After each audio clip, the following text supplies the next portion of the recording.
Business करने के लिए स्टोर का होना जरूरी नहीं है, बिजनेस करने के लिए स्टॉक का होना जरूरी है। बात को समझिए। आपने लिशियस का नाम सुना है? ओके, मेशो का नाम तो सुना ही होगा। नहीं सुना है तो फ्लिपकार्ट का नाम तो जरूर सुना होगा आपने। कहीं आपने फ्लिपकार्ट का स्टोर देखा है, या फिर कहीं आपने मेशो का स्टोर देखा है, या फिर कहीं आपने लिशियस का स्टोर देखा है? ऐसे कहीं नहीं देखा होगा। पर फिर भी जब मैंने ये नाम लिए तो इन तीनों में से कोई ना कोई नाम आपने जरूर सुना होगा, आपके दिमाग में जरूर आया होगा, यस मैंने यहाँ पे एडवर्टीजमेंट देखी थी। नाम इन्होंने ऐसी ब्रांड वैल्यू क्रिएट कर दिया ना कि ये नाम लेने पे आपके दिमाग में जरूर आएगा कि यार हाँ, ये कहीं ना कहीं मैंने नाम सुना हुआ है, यहाँ से कहीं कभी ना कभी मैंने प्रोडक्ट बाय किया हुआ है। ठीक है, पर इनका कहीं भी आपने स्टोर नहीं देखा होगा। रीजन जानते हैं क्या है? ये लोग बिजनेस करने के लिए स्टोर का होना जरूरी नहीं मानते, ये बिजनेस करने के लिए स्टॉक का होना जरूरी मानते हैं। अगर आपके पास स्टॉक है, बहुत अच्छा खासा स्टॉक है, इनको बेचना आता है, इनको पता है हम बेच देंगे हमारे प्रोडक्ट को, तो अगर आपके पास स्टॉक है, देखो मेरी बात को समझो, अगर आपके पास स्टोर है तो आप क्या करोगे? एक सिंपल उस पर्टिकुलर एरिया को टारगेट करोगे ना।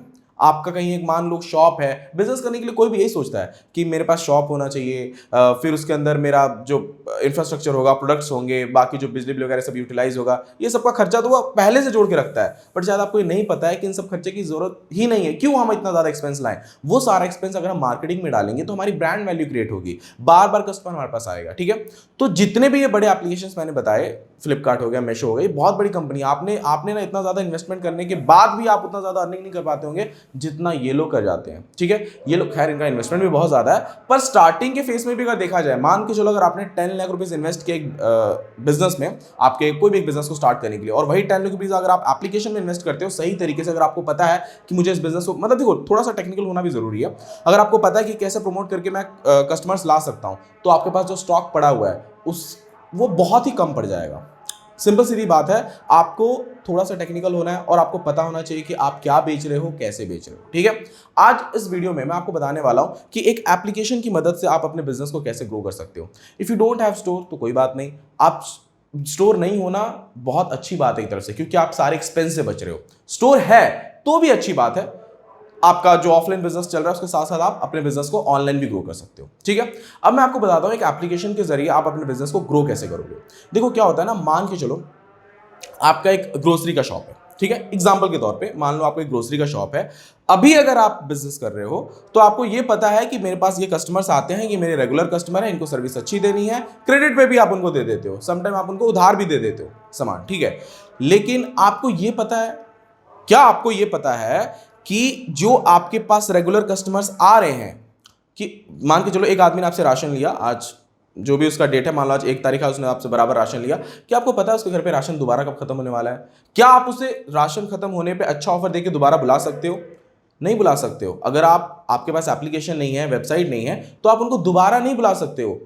चांसेस हैं कि अगर आपने आपका दुकान कहीं जाते टाइम उसको दिख गया तो ठीक है, अदरवाइज वो किसी और शॉप से ले गए, या फिर अगर उसको क्रेडिट पे लेना होगा यानी उधार लेना होगा तो आपके पास जरूर आएगा। ठीक है, यही चांसेस होते हैं, पर 100% चांसेस नहीं है कि वो आपके पास ही वापस आएगा। लेकिन ये सारी चीज़ें एप्लीकेशन से मैनेज की जा सकती हैं। देखो एप्लीकेशन का डेटा, एप्लीकेशन में जो डेटा स्टोर होता है ना, और यूज़र का डेटा बहुत ज़्यादा इंपॉर्टेंट होता है। एक एप्लीकेशन की मदद से आप यूजर्स को ये बता सकते हो कि उनका राशन कब खत्म होने वाला है। ये उनको भी नहीं पता है, पर आपको पता रहता है कि उनका राशन कब खत्म होने वाला है। सही समय पे सही ऑफर देके आप उनको वापस बुला सकते हो। ठीक है, उसके बाद में मान के चलिए कि किसी दिन ऐसा हो रहा है आपके शॉप पे, मान के चलो किसी दिन ऐसा हो रहा है कि यार धंधा नहीं चल रहा है ज्यादा, ठीक है नॉर्मल है, कस्टमर ज्यादा नहीं है। उस टाइम पे आप कैसे कस्टमर को बुला सकते हो? नहीं बुला पाओगे आप। लेकिन अगर आपके पास एप्लीकेशन है तो आप उनको नोटिफिकेशन सेंड करके, आप उनको ऑफर्स देके नोटिफिकेशन के जरिए वापस बुला सकते हो। उसी दिन ज्यादा, जिस दिन कम आपको लगता है ना भीड़, उस दिन ज्यादा भीड़ हो जाएगी। तो ये सारी चीजें एप्लीकेशन की मदद से किया जा सकता है। प्लस एक एप्लीकेशन की मदद से आप सिर्फ एक एरिया तक सीमित नहीं रहते हो। एक अगर आपने शॉप खोल लिया है ना, तो आप कहीं ना कहीं एक पर्टिकुलर एरिया तक ही सीमित हो जाओगे। उससे मान के चलो अगर 1-2 किलोमीटर के दायरे में आपका दुकान है, अगर बहुत अच्छी सर्विस दे रहे हो तो 1-2 किलोमीटर के लोग आएंगे, वरना तो 400-500 मीटर तक। उसके बाद उसके पास दूसरा ऑप्शन रहता है, वो दूसरी दुकान पर चल जाएगा आपके नियर बाई, उसके नियर बाई आपके पास नहीं आएगा। तो एप्लीकेशन के जरिए क्या होता है, आप उनके घर तक घुस जा रहे हो।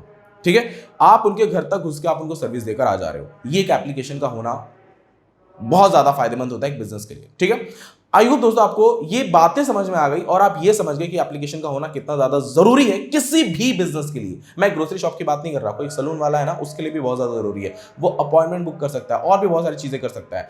किसी भी कैटेगरी के एप्लीकेशन इस टाइम बहुत ज्यादा मार्केट में बूम कर रहे हैं, और खासकर जो ई कॉमर्स, जो अपनी सर्विसेज बेच रहे हैं। ठीक है, और अगर आपको मेरा ये वीडियो पसंद आया तो इस वीडियो को लाइक जरूर करना। अगर आप मेरे चैनल पर नहीं हैं तो चैनल को सब्सक्राइब कर लेना। थैंक यू दोस्तों, मिलते हैं नेक्स्ट वीडियो में।